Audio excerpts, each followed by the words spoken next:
जय महाराष्ट्र मित्रांनो, कसे काय सगळे मस्त मजेदार असणार. तर आज मला 2-3 प्रश्न आलेले आहेत मित्रांचे.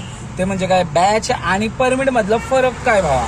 तर बॅच आणि परमिट मधला फरक तुम्हाला सांगतो. जे नवीन असले त्यांच्यासाठी महत्वाचं आहे. जुना असलेल्यांना माहिती आहे की नाही माहित नाही. ज्यांना माहित नसेल त्यांनी नीट ऐका, आणि ज्यांना माहिती असेल त्यांनी पण ऐका, लाईक करा, आणि ज्यांना माहित नसेल त्यांना शेअर करा. त्या व्हिडिओला लाईक करा, शेअर करा, सबस्क्राईब करा, कारण की तुम्हाला व्हिडिओ आपल्याला 100% आवडणार आहे. तर आता चला येऊया बॅच म्हणजे काय. बॅच ही एक सार्वजनिक लोकांच्या सेवेसाठी एखाद्या चालकाला दिलेलं ऑथरायझेशन म्हणजेच बॅच.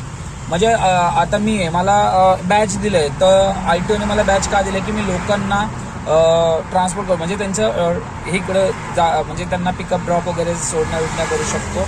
त्याचा अधिकार मला आहे, हे मला ITOने बॅच म्हणून दिलेलं आहे. आता आलं परमिट.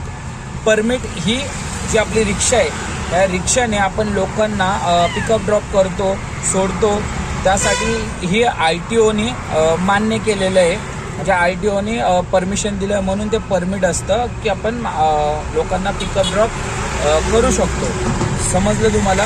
तर परमिट आणि बॅच मधला डिफरन्स एकच आहे. बॅचमध्ये काय असतं, फक्त ते आपल्यासाठी असतं बॅच, आणि परमिट हे आपल्या गाडीसाठी असतं. आणि ह्या दोन्हींचं काम एकच आहे की जे लोकांना पिकअप ड्रॉपसाठी, ट्रान्सपोर्टसाठी यूज करणं. ट्रान्सपोर्टमध्ये 2 प्रकार असतात, इम्पोर्ट एक्सपोर्ट, आणि म्हणजे आपण लोकांना घेणं देणं वस्तू वगैरे असतं त्याच्यावरती. बरोबर आहे ना. तर हे समजलं असेल तुम्हाला. तर काय वाटतं की बाबा मी माझं बरोबर आहे. माझ्या पद्धतीने जेवढा अभ्यास मी तुम्हाला शेअर केला, आणि मुख्यतः तोच असतो. आता कोणाला काही वेगळं वाटत असेल तर त्यांनी मला सांगावं. कळलं असेल तुम्हाला डिफरन्स काय काय नाही.